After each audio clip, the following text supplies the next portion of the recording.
Hello guys, welcome back to my channel. दोस्तों, स्वागत है आप सभी का एक और नए वीडियो के अंदर। तो इस वीडियो के अंदर हम बात करेंगे थर्मल प्रॉपर्टी ऑफ मैटर, जो है क्लास 11th फिजिक्स पार्ट 2 का पार्ट है।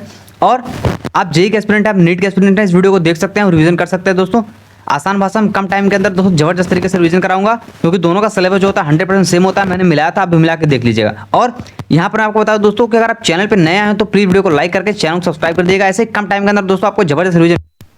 इसी टाइम वेस्ट के चलिए वीडियो करते हैं शुरू। तो हमारा चैप्टर देखेंगे दोस्तों, थर्मल प्रॉपर्टी ऑफ मैटर शुरू करेंगे हम इस वीडियो। यहाँ पर चलिए शुरू करते हैं थर्मल प्रॉपर्टी ऑफ मैटर।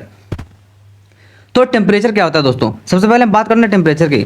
तो टेम्परेचर देखिए, ये होती है measure of hotness and coldness. कोई बॉडी या कोई ऑब्जेक्ट कितना गर्म है कितना ठंडा है, उसको मेजर करने के लिए दोस्तों टेम्परेचर, जैसे इसकी SI यूनिट होती है केल्विन, और सेल्सियस में भी लिया जाता है, फ़ारेनहाइट में भी लिया जाता है, कई यूनिट्स होती हैं इसकी। ठीक है, तो जैसे हमारी बॉडी का टेम्परेचर 36 पॉइंट समथिंग होता है और 97 फ़ारेनहाइट 99 मतलब इसके बीच में होता है। तो ये मतलब टेम्परेचर है दोस्तों।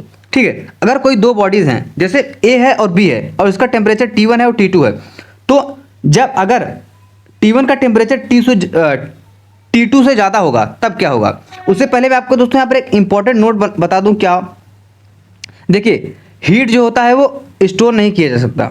ठीक है, ये फ्लो करता है दोस्तों एक बॉडी से दूसरी बॉडी, यानी कि ये हीट जो होता है वो हायर बॉडी से लोअर बॉडी की तरफ फ्लो करता है। तो जब अगर T1 का टेम्परेचर दोस्तों, जो बॉडी ए है जो उसका टेम्परेचर T1 है और बी वाला T2 है, तो T1 वाला यानी बॉडी 1 का टेम्परेचर अगर ज़्यादा है तो स्टेटमेंट यहाँ पर कुछ बनता है दोस्तों। कौन कौन सा स्टेटमेंट बनता है वो हम देख लेते हैं। देखिए, स्टेटमेंट फर्स्ट कहता है कि some temperature will flow from A to B. नहीं, टेम्परेचर फ्लो ही नहीं करता है। सम हीट विल फ्लो, हाँ हीट फ्लो करते हैं, ये बात सही है। स्टेटमेंट 2 है दोस्तों। स्टेटमेंट वाइज क्वेश्चन पूछ सकता है, ट्रू फॉल्स दे के पूछ सकता है, और यहाँ पर ये दोस्तों क्या होता है कि असर्शन रीजन भी पूछ सकता है। थ्योरेटिकल क्वेश्चन पूछता है इन सब चैप्टर से। तो इस वीडियो को देखने के बाद आपका दोस्तों 8 से 12 नंबर कन्फर्म है। और heat will increase in B, falls, heat energy in ट्रांसिस्ट होगा। यस 4 यानी कि स्टेटमेंट 4 क्या होता है, तो temperature of A will decrease. हाँ, जब फ्लो कर रहा है भाई उसका तो टेम्परेचर, क्योंकि जो पहले ज़्यादा था तो वो बराबर करने की कोशिश करेगा, तो दोस्तों उसका मतलब जो है क्या होता है, एक्सचेंज वगैरह हो जाएगा। मतलब उसको मतलब इक्विलिब्रियम लाने के लिए, बराबर लाने के लिए, टेम्परेचर तक बराबर नहीं होगा तब तक फ्लो करता रहेगा। तो पहले ज़्यादा था तो फ्लो होगा तो कम हो जाएगा ऑब्वियसली। ठीक है, मेजरमेंट ऑफ टेम्परेचर की बात करें तो यहाँ पर रीडिंग दिया है, उसको रीडिंग टेम्परेचर भी आप उसको कर सकते हैं, रीडिंग या फिर टेम्परेचर माइनस LFP। यहाँ पर LFP क्या है, लोअर फिक्स पॉइंट है दोस्तों, फ्रीजिंग भी बोल सकते हैं इसको आप, अपर फिक्स पॉइंट दोस्तों बॉइलिंग भी कह सकते हैं। तो यहाँ पर होगा टेम्परेचर यानी कि reading minus LFP upon UFP minus LFP होगा, जो कि कांस्टेंट होगा। और यहाँ पर कुछ टेम्परेचर की यूनिट थी दोस्तों, जैसे सेल्सियस थी, फ़ारेनहाइट थी, केल्विन थी। तो सेल्सियस में क्या होता है, जो लोएस्ट फिक्स पॉइंट होता है वो 0 होता है, सबसे कम 0 होता है, और अपर जो फिक्स पॉइंट होता है वो 100 डिग्री सेल्सियस होता है। ठीक है, और degree Celsius, degree Fahrenheit, kelvin. तो यहाँ पर दोस्तों क्या होगा, इसका जो होता है 32 होता है लोवेस्ट वाला, और अपर वाला इसका 212 होता है। मतलब यानी कि जो फ़ारेनहाइट, अगर दोस्तों कोई अगर चीज़ लिखा हुआ है कि 32 फ़ारेनहाइट है, तो यानी कि सेल्सियस में वो 0 होगा। ठीक है, केल्विन दोस्तों 273 लोवेस्ट होता है और अपर होता है 373। और यहाँ पर कुछ रिलेशन टाइप दिए गए हैं, जैसे यहाँ पर क्या है कि C minus 0 upon 100 is equal to F minus 32 upon 182, और ये होगा K माइनस 223 अपॉन 100 के बराबर होगा। तो ये तीनों बराबर होंगी। और सेल्सियस और फ़ारेनहाइट निकालने के लिए एक फार्मूला दिया गया है यहाँ पर दोस्तों, क्या है ये, C upon 5 is equal to F minus 32/9, इसको हम लिख सकते हैं। ठीक है, तो ये चीज़ें थी। और फ़ारेनहाइट वर्सेस सेल्सियस का ग्राफ दोस्तों दिया गया है। फ़ारेनहाइट निकालने के लिए आप यहाँ पर इस फॉर्मूले का भी यूज कर सकते हैं, जो कि F is equal to 9/5C plus 32 है, वही इसको दोस्तों आगे पीछे करके बना दिया गया है। और यहाँ पर दोस्तों क्या दिया है, kelvin versus Celsius, degree Celsius का ग्राफ दिया गया है, जो कि केल्विन दोस्तों अगर आपने निकालना है तो सेल्सियस में दोस्तों 273 ऐड कर देंगे, यानी 273.15 भी होता है। तो लेकिन फट जल्दी लिखा नहीं गया, कोई बात नहीं। तो ये आप मतलब आप केल्विन निकल के आ जाएगा अगर C प्लस में मतलब 230 जोड़ देंगे तो। कंस्ट्रक्शन आप अगर थर्मोमीटर बनाना चाहते हैं तो कैसे बना सकते हैं। रेसिस्टेंट थर्मोमीटर दोस्तों क्या होगा, इसमें होगा RT माइनस R0। तो RT यानी दोस्तों यहाँ पर R100 अपॉन R0 इंटू 100 कर देंगे। प्रेशर का बनाना चाहते हैं दोस्तों, इसमें वही सारी चीज़ें रहेंगी, बस यहाँ पर R की जगह P रख देना है। वॉल्यूम में सारी चीज़ें सेम रहेंगी, बस V रख देना है। लेंथ में सारी चीज़ें सेम रहेंगी, बस L रख देना है। बाकी वही आप इंटू 100 करके मतलब बना सकते हैं। यहाँ पर एग्जांपल दिया है, जैसे यहाँ पर 20 डिग्री सेल्सियस पर दोस्तों 10 मीटर, यहाँ पर किसी चीज़ बॉडी कोई लेंथ है, रॉड कुछ भी हो सकता है, और 80 डिग्री सेल्सियस पर 40 है, तो दोस्तों 30 मीटर कब होगा, मतलब किस टेम्परेचर पे 30 मीटर होगा। तो यहाँ पर दोस्तों क्या है कि यहाँ पर क्या है कि 40 यहाँ पर हमने लिखा है जैसे 40 माइनस 10 कर दिया है, फिर 80 क्या है डिग्री सेल्सियस है, माइनस 20 कर दिए हैं दोस्तों यहाँ पर 20 डिग्री सेल्सियस। फिर उसके बाद 30 माइनस 10 डिवाइडेड बाई टेम्परेचर निकालना है, तो इतना कर देंगे, इसको माइनस करने के बाद इतना आएगा। फिर ठीक है, इतना क्या कर देंगे दोस्तों, हाफ इज इक्वल टू इतना कर देंगे, फिर T minus 20 is equal to 40 आ गया। तो ये माइनस इधर प्लस जाएगा तो ऐड हो जाएगा, तो 60 डिग्री सेल्सियस आ जाएगा दोस्तों। ठीक है, तो ये चीज़ें थी। थर्मल एक्सपेंशन की अगर हम बात करें दोस्तों, थर्मल एक्सपेंशन क्या होता है, थर्मल यानी वर्ड यहाँ पर आएगा हीट, एक्सपेंशन मतलब फैलना है, फिर दोस्तों एक्सपैंड होना। तो इसमें दोस्तों कई टाइप के थर्मल एक्सपेंशन हो सकते हैं, जैसा कि मैं आपको यहाँ बता दूं कि लीनियर थर्मल एक्सपेंशन जो होता है वो डेल्टा एल यानी कि चेंज इन लेंथ जो होता है L not alpha delta theta के बराबर होता है। डेल्टा थीटा को दोस्तों आप डेल्टा टी भी लिख सकते हैं, change in temperature of heat. ठीक है, और यहाँ पर दोस्तों जो एल नॉट होता है, ये एल नॉट होता है दोस्तों क्या, कोफिशिएंट ऑफ लीनियर एक्सपेंशन है। एल नॉट दोस्तों क्या है, sorry I am very sorry guys, ये इनिशियल लेंथ है, ये हो गया आपका इनिशियल लेंथ, और ये अल्फा जो है ये क्या है दोस्तों, कोफिशिएंट ऑफ लीनियर एक्सपेंशन है, coefficient of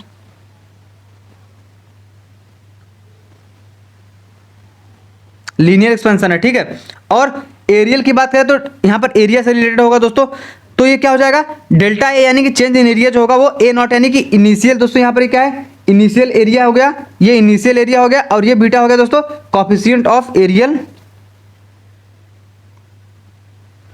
coefficient of areal expansion. ठीक है, और डेल्टा थीटा यानी कि डेल्टा टी यानी कि चेंज इन टेम्परेचर, इसको आप डेल्टा थीटा डेल्टा टी भी लिख सकते हैं। वॉल्यूम की बात करें तो चेंज इन वॉल्यूम क्या होगा, V naught gamma delta theta, तो यहां पर वी नॉट दोस्तों क्या होगा, इनिशियल वॉल्यूम हो गई, और गामा क्या होगा दोस्तों, कोफिशिएंट ऑफ, यहां पर हो जाएगा वॉल्यूम एक्सपेंशन।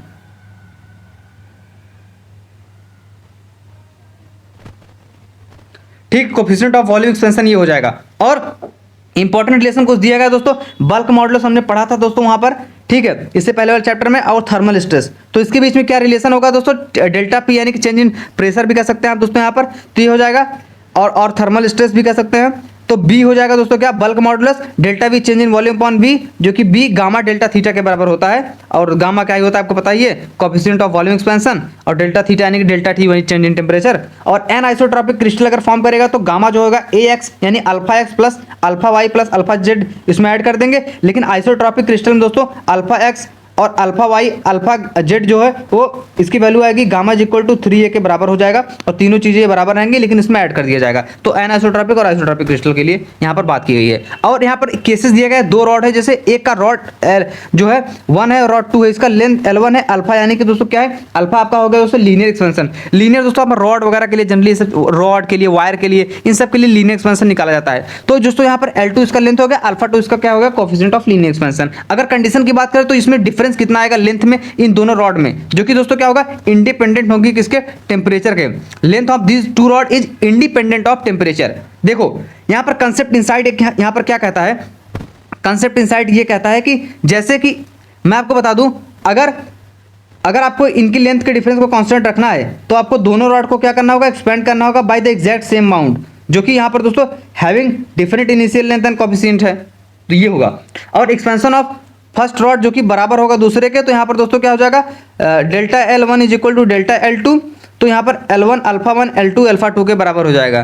तो ये दोस्तों एक्सपेंशन का केस, दो रॉड के केस के लिए आप ये कर सकते हैं। कैविटी प्रॉब्लम की बात करें दोस्तों, और बाई मेटालिक स्ट्रिप, तो कैविटी प्रॉब्लम में क्या होगा, कोई यहाँ पर दोस्तों फोटोट्रॉपिक इनलार्जमेंट प्रिंसिपल बेस, आप किसी फोटो को जूम करते हो तो आपके वहाँ पर क्या होगा, फोटो मतलब सारे पिक्सल आप जूम कर रहे हो तो मतलब वहाँ के आसपास चीज़ें सारी चीज़ें जूम होंगी। तो वैसे ही यहाँ पर दोस्तों अगर टेम्परेचर हम बढ़ाते हैं तो लेंथ भी बढ़ेगा। लेंथ कैसे बढ़ेगा सर, टेम्परेचर बढ़ाने पर दोस्तों क्या होगा, थर्मल एक्सपेंशन होगा, तो इससे लेंथ में बढ़ेगा, टेम्परेचर तो यहाँ पर दोस्तों क्या होगा, एक्सपेंशन होगा, लेकिन टेम्परेचर कम करने पर कंडेंसेशन होगा, तो लेंथ भी कम होगा दोस्तों, यहाँ पर सिकुड़ जाएगा, मतलब थोड़ा सा उसका लेंथ में कमी आएगी। तो ठीक है, तो इसके साथ मतलब कि यानी दोस्तों कैविटी यानी कि खाली स्पेस है यहाँ पर प्लेट में, तो क्या करेगा, ये भी बढ़ेगा और ये भी कम होगा, इस पर भी इफेक्ट पड़ेगा कैविटी पे भी। जब हम यहाँ पर दोस्तों वेन हीटेड एवरीथिंग एक्सपेंड, जब हीट करेंगे तो सारी चीज़ें बढ़ेंगी, और होल जो भी वो भी बड़ा होगा, ऑब्वियसली बड़ा होगा। डिस्टेंस दोस्तों वो भी इंक्रीज करेगा, यानी कि सारी चीज़ें इंक्रीज करेंगी हीट बढ़ाने पे, टेम्परेचर बढ़ाने पे। और बायोमेटेलिक स्ट्रिप बात करें दोस्तों, यहाँ पर दो अलग अलग मेटल की स्ट्रिप ले गई हैं दोनों को। एक का दोस्तों जो होता है कोएफिशिएंट ऑफ लीनियर एक्सपेंशन क्या है, अल्फा 1 है, एक का अल्फा 2 है। तो अल्फा 2 दोस्तों जो है, यानी कि अल्फा 2 दोस्तों अल्फा 1 से बड़ा है। तो यहाँ पर रूम टेम्परेचर की बात हो रही है। हाई टेम्परेचर पे क्या होगा दोस्तों, यहाँ पर जो जिसका हाई अल्फा होगा, जो कॉन्वेक्स तरफ हो गया है, कॉन्केव दोस्तों लो अल्फा है। तो जो जिस मेटल का दोस्तों अल्फा यानी कि लीनियर ऑफ जो है कोएफिशिएंट ऑफ लीनियर एक्सपेंशन ज़्यादा होगा, वो ज़्यादा एक्सपेंड करेगा, ज़्यादा फैलेगा, ज़्यादा होगा, ठीक है। तो stay on the convex side, वो कॉन्वेक्स साइड यानी कि हायर साइड ऊपर की तरफ रहेगा। जिसका कम होगा वो कम होगा, वो कॉन्केव की तरफ रहेगा। तो ये बायोमेटेलिक स्ट्रिप के बारे में थी। अब हम आगे थोड़ा बढ़ते हैं, यहाँ से हम देख लेते हैं थर्मल स्ट्रेस और टाइम कैलकुलेशन की। थर्मल स्ट्रेस क्या होता है सर, ये तब होता है जब एक्सपेंशन दोस्तों क्या किया जाए, रोका जाए, प्रिवेंट किया जाए। मतलब जैसे कि क्या होता है कि प्रिवेंट करने के लिए अगर हम बोले स्ट्रेस जो होता है क्या होता है, फोर्स अपॉन एरिया, जो कि यहाँ पर gamma is equal to alpha delta theta है। तो ये गामा यहाँ पर क्या है दोस्तों, यंग मॉडुलस हो गया, गामा यंग मॉडुलस हो गया दोस्तों, ठीक है। गामा क्या होगा, यंग मॉडुलस हो गया। और यहाँ पर एक नॉर्मल सी अगर मैं आपको कुछ मतलब बताऊं, जैसे देखिए कोई रॉड एल लेंथ की है और एरिया ए है, वो किसी स्मूथ सरफेस पे पड़ा हुआ है, तो क्या करेगा दोस्तों, वो अगर स्ट्रेस 0 है उसका तो क्या करेगा, एक्सपैंड करेगा स्मूथ सरफेस पे, ठीक है, ठीक है। अगर स्ट्रेस 0 होगा तो इंक्रीज करेगा, मतलब वो एक्सपैंड करेगा दोस्तों स्मूथ सरफेस पे। तो यहाँ पर अगर लॉस और गेन, सॉरी ये दूसरा हो जाएगा। पेंडुलम क्लॉक की अगर हम बात करें दोस्तों, तो पेंडुलम क्लॉक में अगर टेम्परेचर इंक्रीज करता है तो उसकी लेंथ भी इंक्रीज होगी, क्योंकि थर्मल एक्सपेंशन की वजह से। तो जब लेंथ इंक्रीज होगी तो टाइम पीरियड भी बढ़ेगा, और जो घड़ी होगी वो स्लो चलेगी, टाइम को लूज करेगी। लेकिन अगर टेम्परेचर कम होगा तो लेंथ भी कम होगी, तो टाइम पीरियड दोस्तों क्या हो जाएगा, कम हो जाएगा। मतलब कि दोस्तों कम टाइम के अंदर होगा वो चीज़ें। और क्लॉक दोस्तों फास्ट चलेगी, यानी गेन ऑफ टाइम होगा। लेकिन अगर हम दोस्तों यहाँ पर क्या करें, लॉस और गेन इन टाइम का अगर हम फॉर्मूला देखें तो ये हो जाता है delta T by T half delta L by L is equal to half alpha delta theta, ठीक है। और ठीक है, ये चीज़ें थी। तो यहाँ पर हम आगे बढ़ते हैं, देखते हैं variation of density with temperature. दोस्तों यहाँ पर जनरल फार्मूला दिया गया है, तो इसमें क्या हो गया, ρ2 is equal to ρ1 minus gamma delta theta, यानी कि डेंसिटी डिक्रीज करेगी जैसे ही दोस्तों क्या होगा, टेम्परेचर बढ़ाने पर। और एनालॉमस बिहेवियर, यानी थोड़ा अजीब बर्ताव देखते हैं वाटर का क्या होता है। तो एनालॉमस बिहेवियर ऑफ वाटर की अगर हम बात करें दोस्तों, तो वाटर एक यूनिक बिहेवियर शो करता है दोस्तों, कहाँ पर, 4 डिग्री सेल्सियस पे, ठीक है। जब इसका वॉल्यूम डिक्रीज करेगा मिनिमम, और डेंसिटी इंक्रीज करेगी मैक्सिमम तब। जैसे दोस्तों 0 से यहाँ पर 10 डिग्री सेल्सियस के बीच की बात हम यहाँ पर देखेंगे, वाटर का वॉल्यूम मिनिमम होगा और डेंसिटी मैक्सिमम हो जाएगी 4 डिग्री सेल्सियस पे। तो यहाँ पर वॉल्यूम वर्सेस टेम्परेचर का ग्राफ बनाया गया है, जैसा कि आप लोग देख पा रहे होंगे, 0 से 4 डिग्री सेल्सियस और 10 डिग्री सेल्सियस ये वॉल्यूम है। तो जब 0 से 4 डिग्री सेल्सियस पे, यानी क्या दोस्तों, वॉल्यूम यहाँ पर क्या हो रहा है, कम होगा तो डेंसिटी बढ़ा दी जाएगी, और 4 डिग्री सेल्सियस से ऊपर जाएगा तो वॉल्यूम बढ़ेगा तो डेंसिटी कम हो जाएगी। और वहीं यहाँ पर ये पैराबोला जो ग्राफ बन रहा है दोस्तों, वो ऊपर की तरफ खुल रहा है, ये डाउनवर्ड ओपन हो रहा है, ये पैराबोला ये भी दोनों है। तो 0 डिग्री सेल्सियस यहाँ पर दोस्तों मैक्सिमम हो रहा है 4 डिग्री सेल्सियस टेम्परेचर, जो कि आप लोग देख पा रहे होंगे, ये 10 डिग्री सेल्सियस टेम्परेचर यहाँ पर दोस्तों क्या है, सेल्सियस में लिया गया है, ठीक है। तो ये एनालॉमस बिहेवियर ऑफ वाटर था। अब हम बात करेंगे एपरेंट एक्सपेंशन ऑफ लिक्विड। तो ये क्या होता है दोस्तों, देखो जो एपरेंट कोएफिशिएंट होता है किसी वॉल्यूम एक्सपेंशन का, लिक्विड का, वो ऑब्जर्व किया जाता है एक्सपेंशन जब वहाँ पर लिक्विड क्या हो, हीट किया जाए किसी कंटेनर के अंदर। तो देखो ठीक है, मस्ट हीटेड इन कंटेनर, ये ऑब्जर्व किया जाता है एपरेंट, यानी कि expansion is less than real expansion because the container also expand करेगा हीट करने पे। दोस्तों मेटल है तो उसमें ऑब्वियसली क्या है दोस्तों, थर्मल एक्सपेंशन होगा ही होगा उसमें।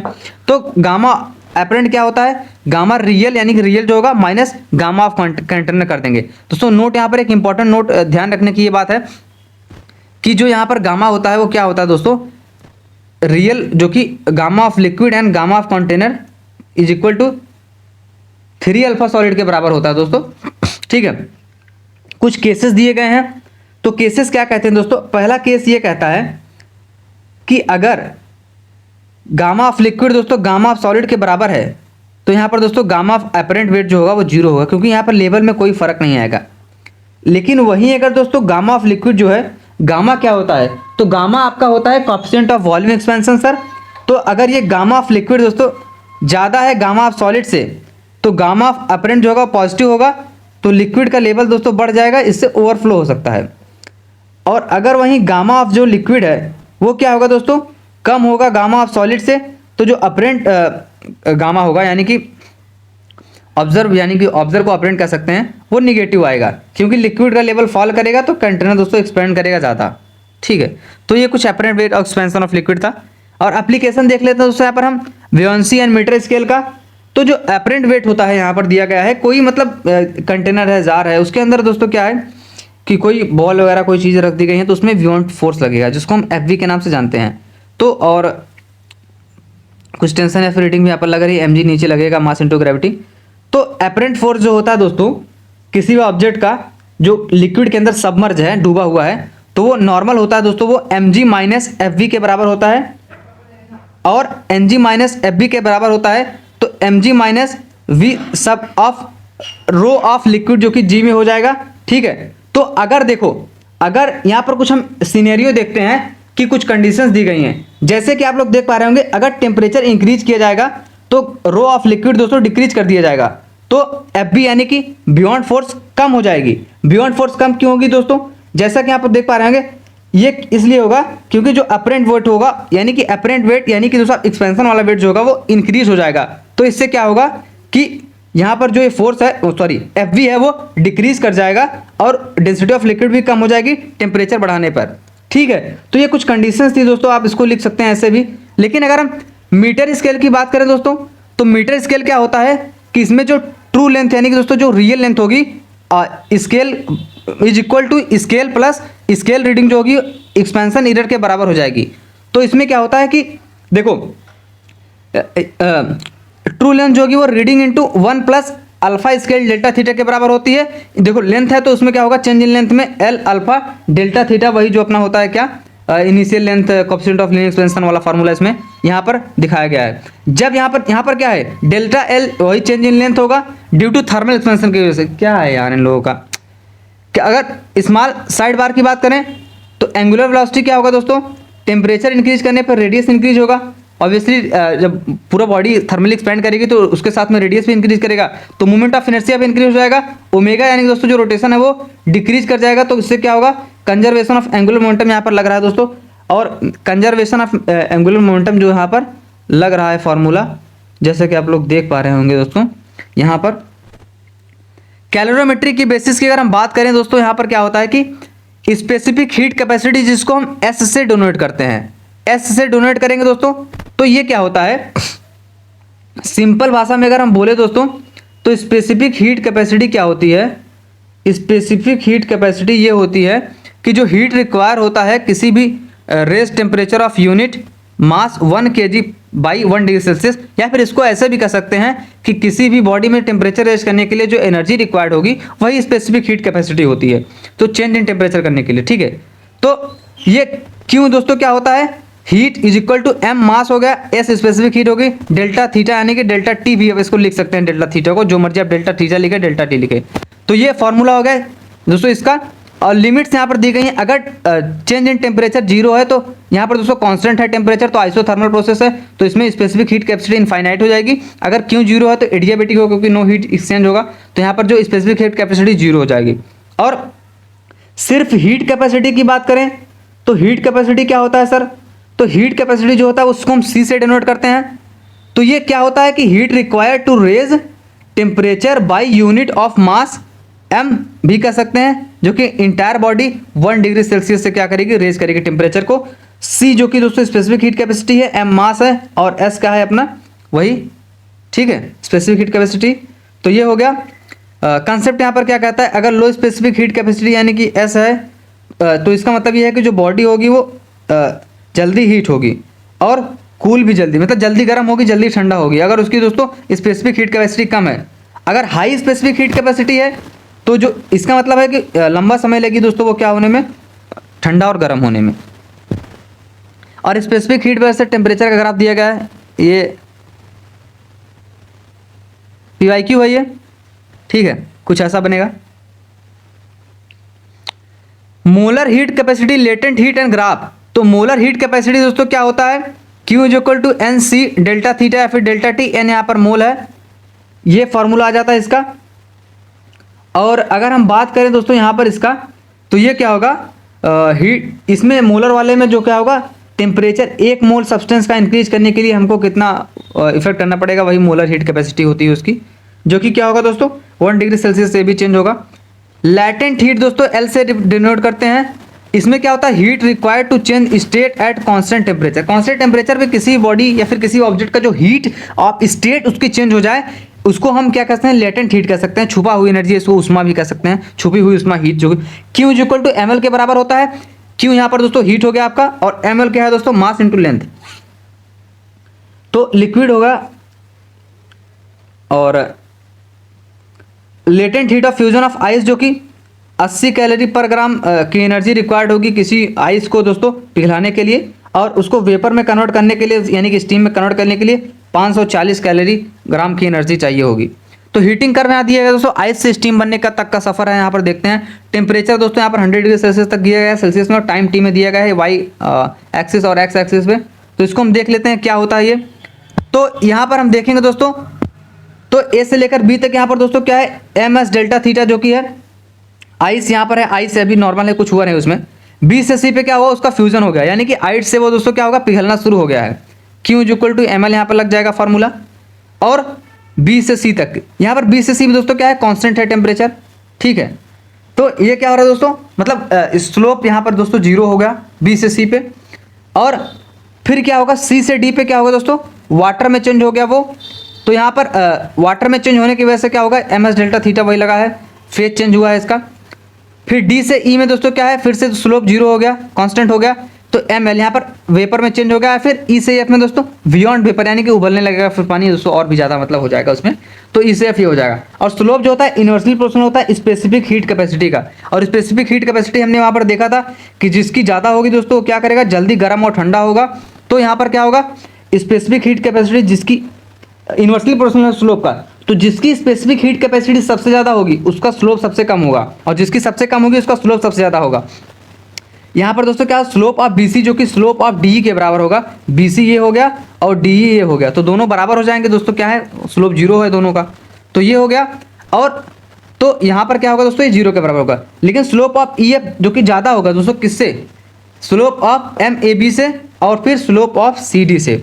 तो ये था दोस्तों अपना हीटिंग कर्व, हमने देखा फेज चेंज हो रहा है कैसे आइस का, फिर दोस्तों वाटर में, फिर वेपर में। तो ये ग्राफ था। और प्रिंसिपल ऑफ कैलोरीमेट्री की बात करें दोस्तों, क्या है कि प्रिंसिपल ऑफ कैलोरीमेट्री एक ऐसा स्टेट होता है जहां पर किसी भी आइसोलेटेड सिस्टम में जो हीट लॉस होती है किसी भी ऑब्जेक्ट के द्वारा, वो उसके बराबर होती है हीट गेन जो कि कूल होगा, कोल्ड ऑफ ऑब्जेक्ट। जैसे आइसोलेटेड सिस्टम में heat loss is equal to heat gain, simple भाषा में बोलें। मिक्सचर ऑफ टू लिक्विड दोस्तों, यहाँ पर लिक्विड मास m है, S1 है, स्पेसिफिक टेम्परेचर 2 है, फिर ये है, फिर दोनों को मिक्स कर देंगे तो जो मिक्सचर ऑफ टेम्परेचर आ जाएगा वो M1S1T1 plus M2S2T2 divided by M1S2T2 के बराबर हो जाएगा, सिंपल सी बात है। और mixture of ice and water की बात अगर हम करें दोस्तों, तो अगर हम मिक्स करते हैं m gram of ice 0 degree Celsius पे, तो W gram of water 0 degree Celsius पे क्या होगा, तो कैलकुलेट करना एनर्जी। तो हीट रिक्वायर्ड मेल्ट, किसी आइस को मेल्ट करने के लिए कितनी हीट रिक्वायर्ड होगी, is equal to M into L कर देंगे हम, यानी कि लेटेंट हीट ऑफ फ्यूजन। और हीट अवेलेबल होगी फ्रॉम वाटर से, तो यानी कि क्यों सप्रेशन भी कह सकते हैं इसको आप, जैसे यहाँ पर लिखा गया है। तो इसको हम लिख सकते हैं W इंटू 1 इंटू T, यानी कि टेम्परेचर जो होगा वो क्या होगा, ठीक है। तो ये हो गया, सिंपली ये चीज़ें थी। और वाटर की बात करें तो अगर दोस्तों हीट रिक्वायर्ड जो कि हीट QSP के बराबर होगा, तो आइस मेल्ट करेगा completely, final temperature 0 degree Celsius आ जाएगा। अगर Q रिक्वायर्ड ज़्यादा होगा इससे, तो ये इनफ हीट नहीं प्रोड्यूस होगा, तो पार्शियल मेल्टिंग होगा दोस्तों, जो कि अमाउंट मेल्ट होगा वो Q of suspension divided by L हो जाएगा।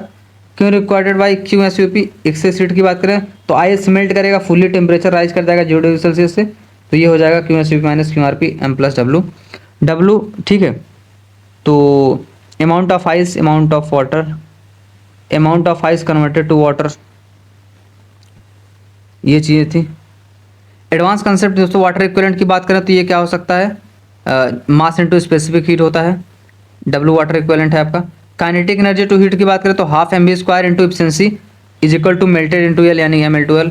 आइस फॉर्मेशन ऑन लेक में कैसे आइस फॉर्म होती है, वाटर नीचे ऊपर आइस जम गया है तो टाइम टी लगेगा, कोई फ्रीज करने में थिकनेस हो जाएगी, temperature directly proportional to area मतलब लेंथ के स्क्वायर में, और ratio of time for equal layer के लिए हो जाएगा इतना हो जाएगा, जो कि टी रेशियो 3t + 5t आ जाएगा। तो ये चीज़ें थी अपना। अब हम शुरू करते हैं हीट ट्रांसफ़र को।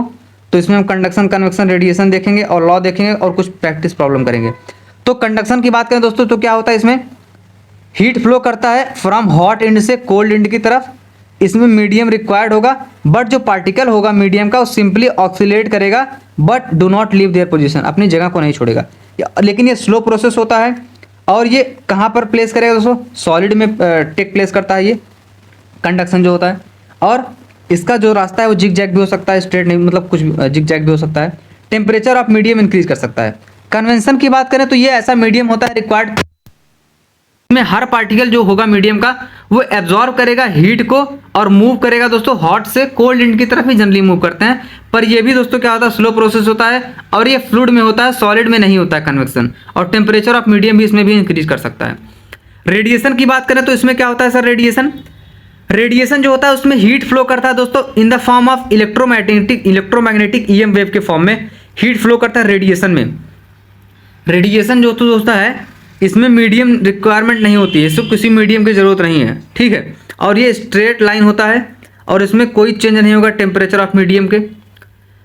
लॉ ऑफ थर्मल कंडक्टिविटी की बात करें तो यहाँ पर कोई जो सिलिंड्रिकल ऑब्जेक्ट दिया गया इसका एरिया ए है, लेंथ एल है, टेम्परेचर T1 T2 है। तो क्या होगा दोस्तों, हीट जो हो जाएगा वो Q यानी कि दोस्तों बाई टी के बराबर हो जाएगा। यहाँ पर K A delta T by L लिख सकते हैं इसको हम।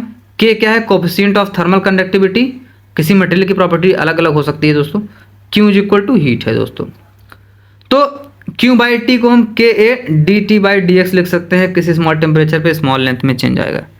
थर्मल कंडक्टिविटी, हीट करंट की बात अगर हम करें दोस्तों तो H इज इक्वल टू हो जाता है delta T change in temperature divided by RT यानी कि दोस्तों थर्मल असिस्टेंस। थर्मल असिस्टेंस दोस्तों होता है रेसिस्टेंस आपका L बाई के के बराबर होता है, इनवर्सली प्रोपोर्शनल टू के।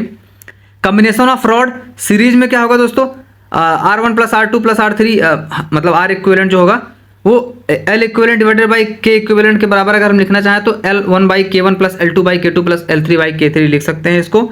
सीरीज कॉम्बिनेशन दोस्तों, junction temperature rate of heat flow करेगा सेम सीरीज कॉम्बिनेशन में।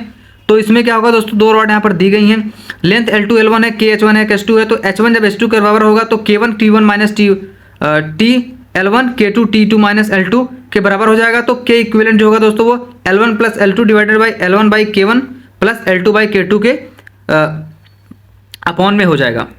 पैरेलल कॉम्बिनेशन की बात करें दोस्तों, पैरेलल कॉम्बिनेशन में क्या होता है, लेंथ शुड भी सेम रहेगा। तो यहाँ पर T1 टेम्परेचर से T2 टेम्परेचर पर देखिए, हम अगर बात करें 1 बाई R इक्विवेलेंट तो 1 by R equivalent + R2 + R3 + R4 मतलब जितना भी होगा सो ऑन।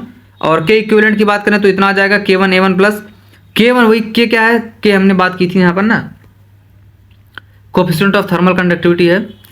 और तो ये हो जाएगा K इक्विवेलेंट यानी कि area of first plus A2 K1 A1 + K2 A2 के बराबर हो जाएगा। तो K इक्विवेलेंट हो जाएगा K1 A1 + K2 A2 divided by A1 + A2 के बराबर। कॉम्बिनेशन ऑफ रॉड की बात करें दोस्तों, यहाँ पर सॉरी कंडक्टर की बात करें तो सीरीज में क्या होगा, T2 टेम्परेचर T1 से ज़्यादा है तो ये R इक्विवेलेंट हो जाएगा R1 + R2 L1 by K1 and thermal conductivity of conductor area of first conductivity of second and area of second divided by length of first और लेंथ ऑफ सेकंड। तो ये हो गया। और हीट की बात करें दोस्तों, यहाँ पर क्या होगा, delta T T2 minus T1 change in temperature, R equivalent K equivalent हो जाएगा L1 + L2 divided by L1 + K1 L2 K2 के बराबर।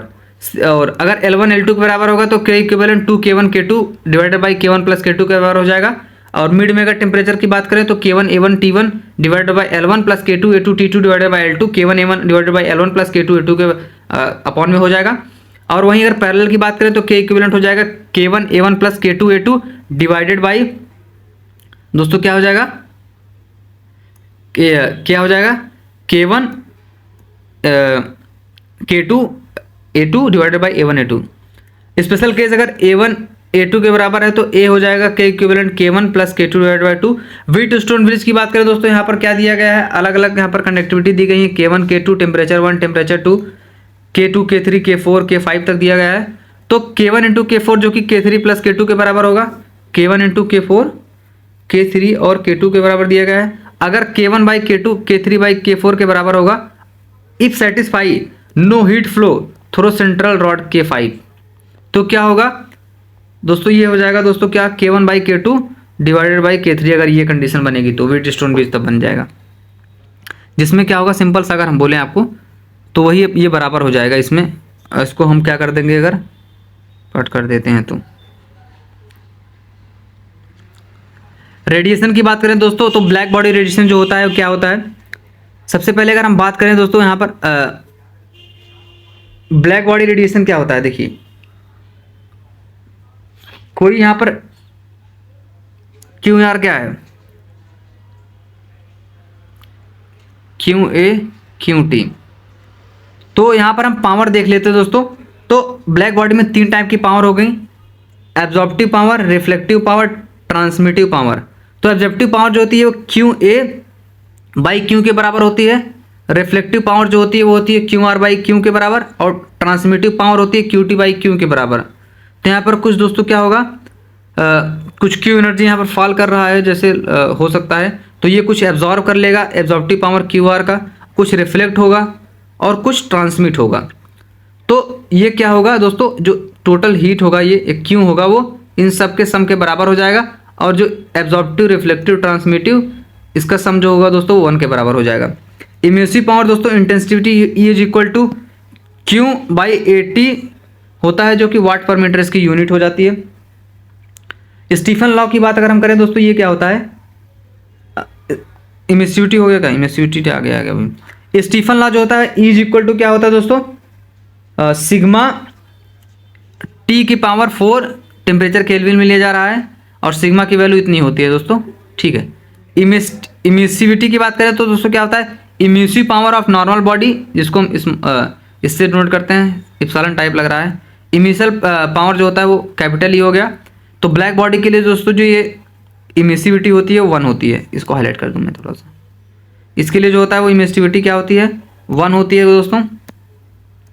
और नॉर्मल बॉडी के लिए जो इमिसिविटी होती है वो होती है ई सिग्मा टी की पावर 4, और पावर जो होता है नॉर्मल बॉडी के लिए हो जाता है क्यू बाई टी, जो कि ई सिग्मा टी के पावर 4 होगा। ई क्या है, इमिसिविटी है, और कैपिटल ई क्या है दोस्तों, emissive power of black body है, टी टेम्परेचर है, ठीक है। ये चीज़ें थी। और स्टीफन बोल्टमैन लॉ की बात करें तो loss power is equal to emit power minus absorb power, जो कि पी लॉस हो जाएगा सिग्मा ई ए टी की power 4 minus T naught initial temperature. T naught जो कि सराउंडिंग का टेम्परेचर जो मतलब पहले से ही रहेगा, और टी बॉडी का टेम्परेचर हो गया। क्वेश्चन भी दिया गया, क्वेश्चन नहीं सॉल्व करना है।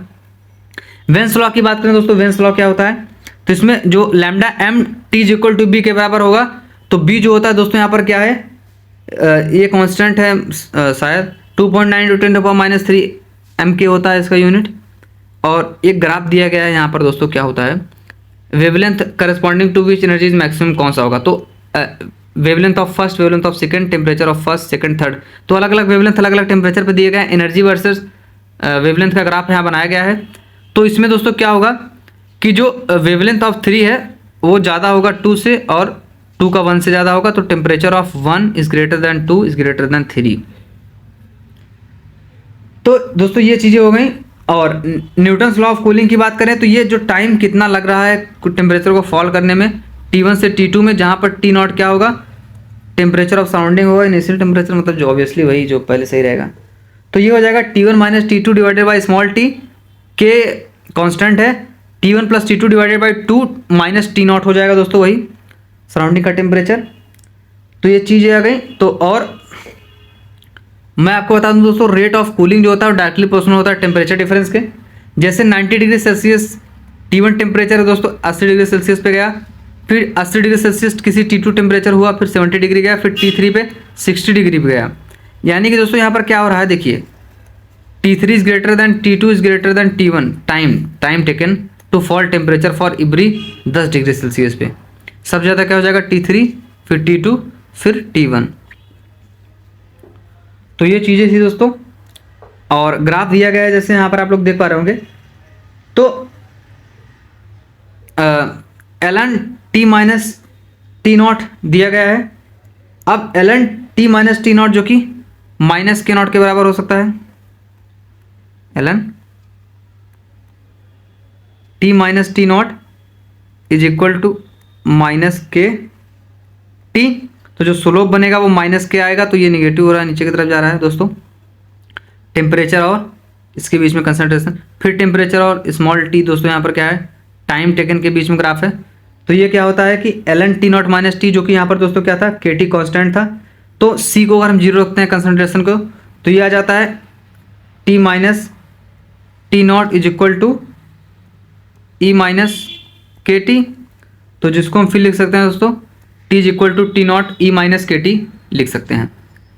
Kirchhoff law, good absorber is a good emitter. जो दोस्तों कितना भी मतलब जो एब्जॉर्व करेगा, जैसे ब्लैक बॉडी गुड एब्जॉर्वर होती है, तो मतलब जैसे आप गर्मी में जैसे ब्लैक कपड़ा पहनेंगे, लाइट को, सनलाइट को ज़्यादा एब्जॉर्व करता है, तो जो भी चीज़ गुड एब्जॉर्व करेगी वो गुड इमीटर भी हो सकता है। जैसे किरचॉफ लॉ के अकॉर्डिंग तो E lambda is equal by A lambda, जो कि ई लैम्डा यहाँ पर कॉन्स्टेंट होगा। तो ये क्या होता है सर, जैसे सोलर, ये तो नॉर्मल चीज़ें हैं। सोलर कांस्टेंट की बात करें तो टोटल थर्मल एनर्जी जो फॉल करेगा पर यूनिट एरिया पर सेकंड, वही होता है। तो इसको अगर हम बोले तो एस इज इक्वल टू, यहाँ पर इसको आप सिंपल भाषा में अगर लिखना चाहें तो आप इसको लिख सकते हैं ई नॉट टी की पावर 4 या फिर आर स्क्वायर बाई, हाँ ई नहीं लिखे क्या, तो R square, capital R square by small R. R यहाँ पर रेडियस है सन का, आर है स्मॉल आर है distance of sun to earth, और दोस्तों टी टेम्परेचर ऑफ सन हो गया, और टी टेम्परेचर ऑफ सन हो गया, और ई इमिसिटिविटी ऑफ सन हो गई, और सिग्मा आपका स्टीफन कांस्टेंट हो गया। वेटमैन फ्रेंच लॉ की बात करें तो ratio of thermal conductivity and electrical conductivity at temperature T same रहती है सभी बॉडी के लिए। तो ये हो जाता है के बाई सिग्मा टी, जो कांस्टेंट होगा, के thermal conductivity, sigma electrical conductivity है। और ये क्या होता है दोस्तों, जो के होता है यानी कि थर्मल कंडक्टिविटी, वो डायरेक्टली प्रोपोर्शनल होती है दोस्तों सिग्मा के यानी इलेक्ट्रिकल कंडक्टिविटी के। तो ये था आपका complete chapter. Thank you for watching this video. Thank you.